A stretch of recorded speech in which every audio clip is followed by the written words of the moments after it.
Alussa olet jo luonut arvoa yritykseesi tuotekehityksellä ja rakentamalla brändiesi.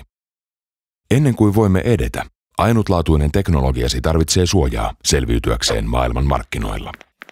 Vaikka tuotteesi on ainutlaatuinen, sillä on paljon erilaisia kilpailijoita maailmalla. Selvittämällä niiden oikeudet ja ominaisuudet voit tarkentaa suunnitelmasi ja päättää, minne sinun kannattaa ensimmäiseksi lähteä. Tarvitset matkallesi jotain kättä pidempää.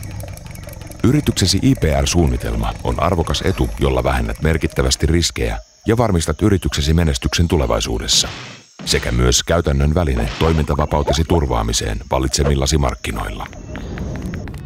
Suojaamalla tärkeimpäsi, eli aineettoman osaamisesi, saat varmuutta ja kilpailuetua, joiden avulla pääset eteenpäin kansainvälisestä kilpailusta huolimatta.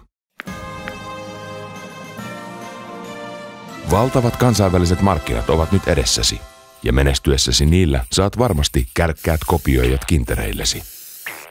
Lopussa kiitos seisoo.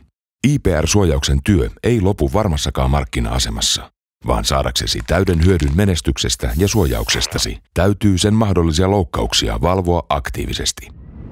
Ota siis matkaasi mukaan rohkeutta ja oikea IPR-kumppani.